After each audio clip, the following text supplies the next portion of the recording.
This is my own experience, and it's an interesting perspective on the role that your brain and your nervous system do with regards to fitness and even general movement. If you can't perform a simple squat movement, something that would mimic maybe getting on and off the toilet, if you can't get out of bed without having pain, or if you bend over and pick something up off the floor and you've got pain, maybe the issue is not with your muscles or your joints. It could be with your brain and how it's communicating with your body. If stretching isn't changing your tight muscles, and maybe even doing strengthening exercise actually makes you feel worse, it might be time to focus on the real control center, which is your brain and your nervous system. Your nervous system, it plays a key role in your movement. Sometimes it'll limit your range of movement to protect your body. It doesn't do anything by chance. Maybe your movement is being restricted by how your body's experiences in life how your body has had experiences in life, and it's maybe just where it's holding your trauma.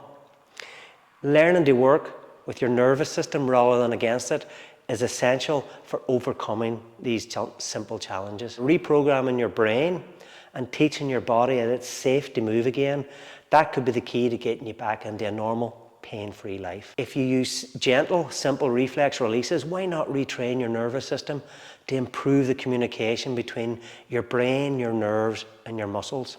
This improved connection helps your body move better and feel better. Before you decide on your fitness goals, why not try to build a strong foundation by calming and strengthening your nervous system first? If this functions properly, your body will move properly, and your body and mind connection will thrive.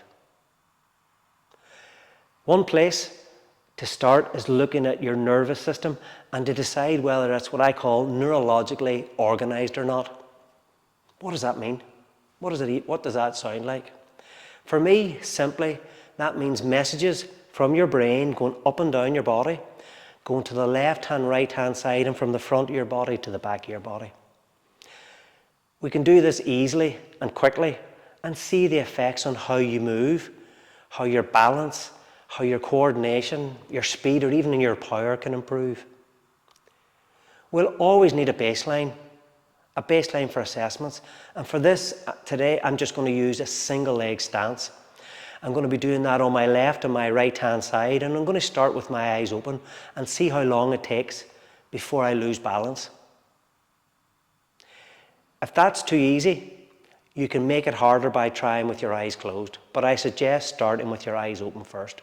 Make sure you time the right side and the left side and just keep a record of it. Then follow this method of activating for either time or a number of breath cycles. I would try maybe 30 seconds or 5 rounds of inhaling and exhaling. The first area is top to bottom. The second area is left to right side of your body. And the third area is going to be targeting the front and the back. I'm not wearing any shoes. I want to try and give my feet as much feedback as possible. So I'm just going to simply stand, raise my leg. Doesn't have to be high, but what you want to try and do is for the retest to at least bring your legs back to the same position. So if you start off with your leg lifting low, then retest low. Wherever you start, retest in the same position so you can have a true or at least a comparable before and after. So my right side, I'm just going to simply lift my right leg up and I'm going to hold. Here what I want to do is I'm just simply going to see how long it is before I lose my balance, or if I can get to 10, 20, 30, 40, get up to a minute. If I can get up to a minute, it's more than adequate that my nervous system is working quite well and my balance is okay. I'll do the same on the other side.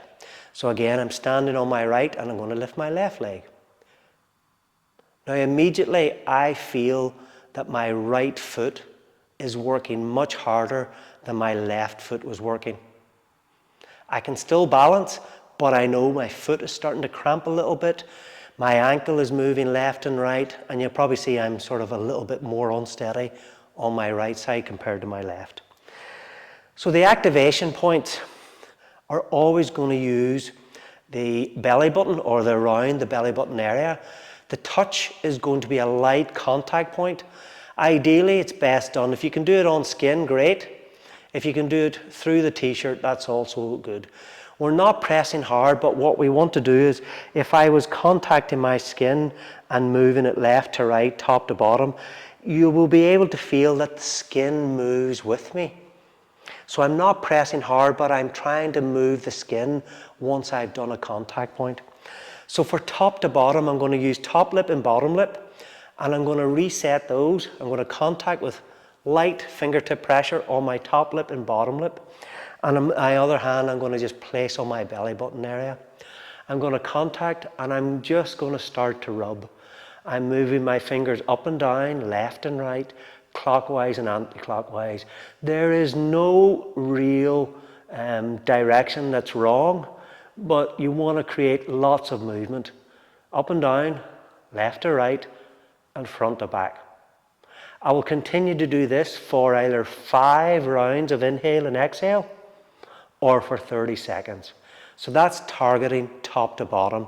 For left to right, if I have a sternum, which is the center of my breastbone or chest bone, I'm going to come underneath my collarbone. The 2 knobbly bits under where the collarbone meets the sternum is called your sternoclavicular joint. So I'm going to be about a centimetre or 2 underneath that. Left and right fingers now, I'm just going to put them to the left and right side of my sternum, and again I'm going to put my fingertips on my belly button, and I'm going to start to move left to right, top to bottom. I can go clockwise and anti-clockwise. So what we're doing is we're stimulating these reflex points that are communicating to the left and right hemispheres of my brain, which is going to improve the communication and the sending and receiving of messages from these sensory feedback points.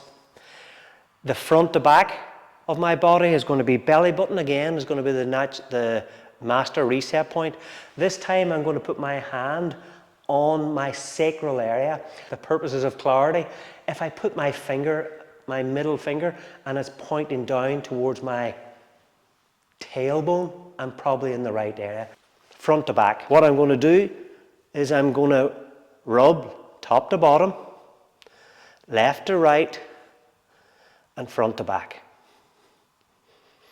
What I'm looking to do is I'm looking to encourage and stimulate the response and the feedback mechanisms between the front of my body and the back of my body to improve neurological organization. So a quick recap, going from head to toe, which is top lip to bottom lip, contacting and rubbing with the belly button. From the left to the right hemispheres of my brain is going to be left and right side, just underneath the collarbone and either side of the sternum. And the contact point again, the reflex point, is at the belly button. And then for muscles front of my body and the back of my body, I'm going to contact basically belly button and the sacral area. And again, we're going to do 5 rounds of breathing or 30 seconds. Now we have to retest to see if that changes the baseline. My baseline was right side, lifting up. First thing I notice is my balance is much more relaxed. There's less happening on that foot. And actually the same now when I've done my right foot. There's much less movement in the foot. I feel much more relaxed. And again, I'm holding my leg up, trying to get that point where I started. Try that. Let's see how you get on.